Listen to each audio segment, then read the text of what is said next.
So here's my fancy new piece.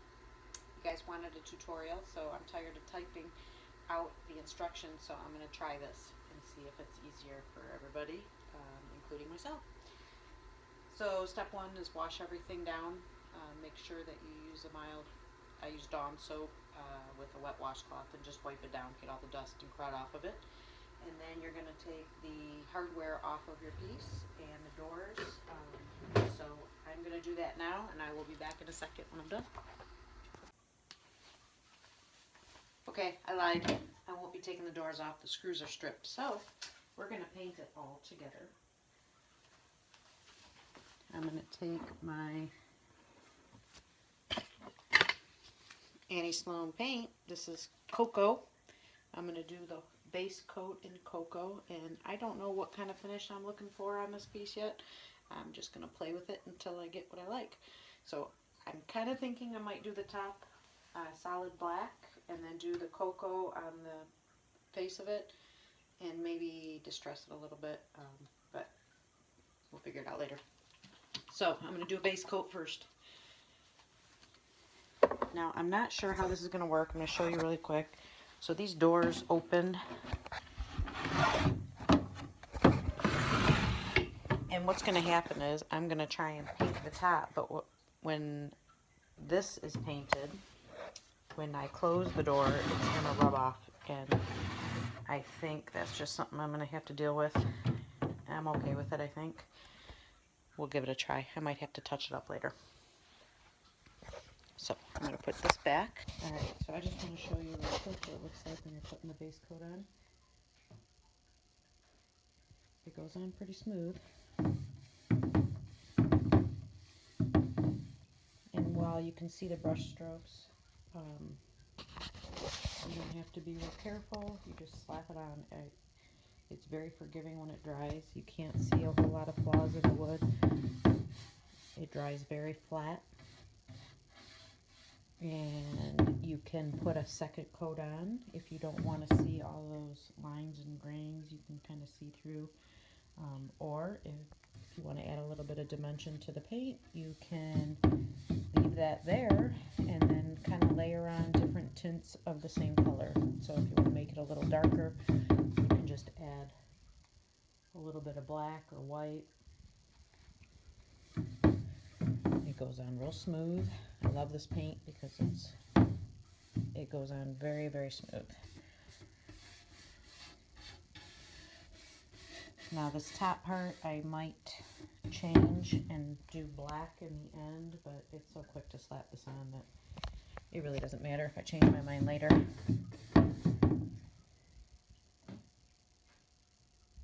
So I'm going to finish this up, and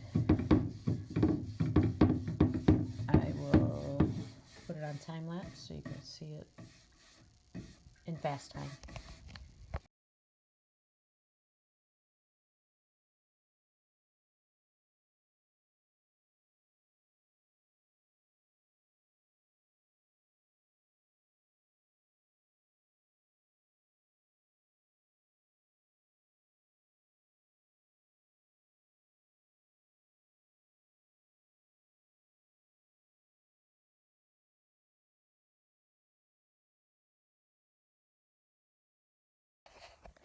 Hello, I'm back.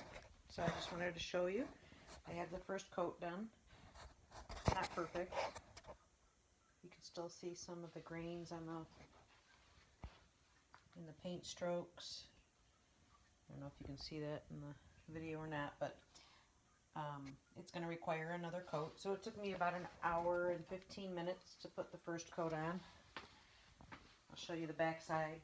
So I did the back side because I want to experiment with the finish and look that I'm looking for, I guess. When it's done, I'm going to experiment with it on the back first. That way I'm not ruining the whole thing if I don't like the finish. So that's it for today. Alright, today's day 2, and I have let the first coat dry. I'm going to work on the second coat today. I've decided to change the top to black because why not?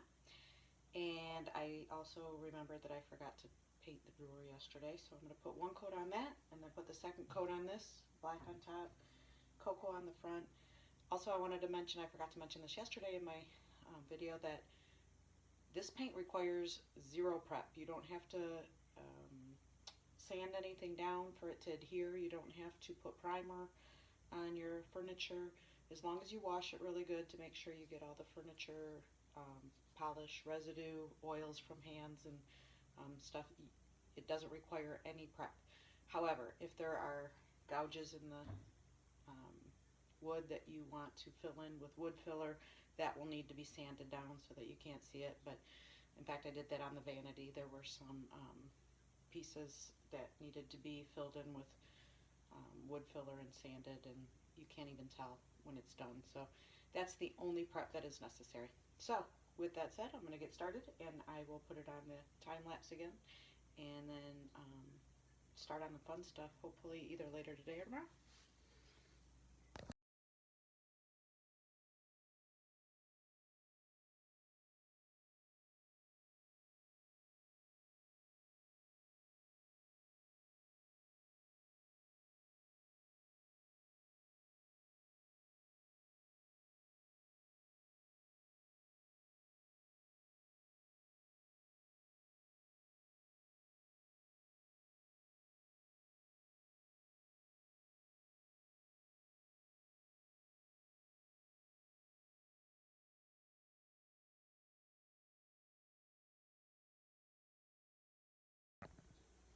Okay, I wanted to show you really quick. I finished the second coat on the bottom, and now I'm going to work on the top, and I wanted a black finish. Annie Sloan doesn't sell a true black color. They sell, it's called graphite, and it's like a deep gray, almost takes on a blue hue in certain light, so I don't care for it.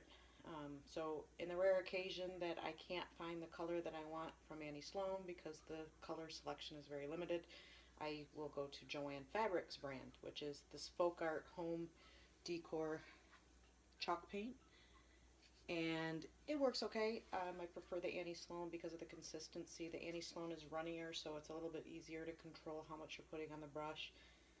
The Joanne Fabric brand is very thick. It's almost like a real thick pudding consistency. It doesn't run at all. It's very thick.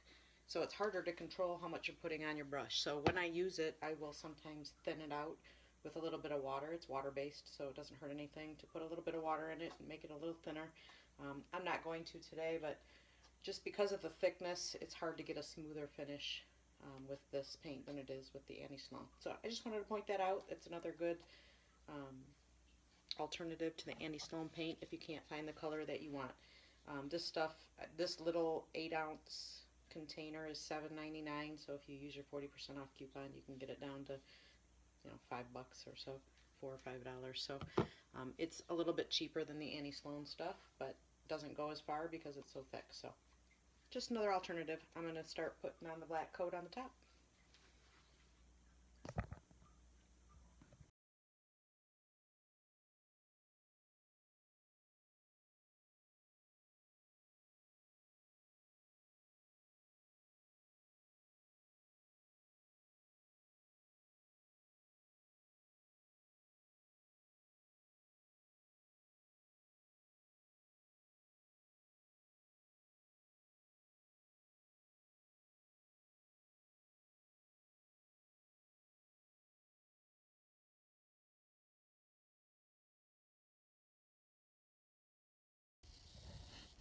Just had to show you. So this is after the second coat has dried. You can see how smooth it dries. The paint is very flat, so it does not show any flaws in the wood. So technically I could leave it like this if I wanted. A lot of people just leave that smooth flat finish. I like the way it looks when you add a little bit of dimension with the color by adding different tints of the same, or different shades of the same color. So I'm going to do, I think, a little bit of a wash on here using a darker shade of this cocoa. I'm going to add a little black to it and mix it up and thin it out. And then I may go over that once it dries with a lighter shade of the cocoa and mix the cocoa with a little bit of white. I'll see how it looks in between each layer just to see how I like it, but technically I could be done right now, just wax it. I could wax it right now and leave it like this, but I'm going to try adding a little bit more oomph to it. So I'm going to show you how to mix the paint in just a second, but there it is.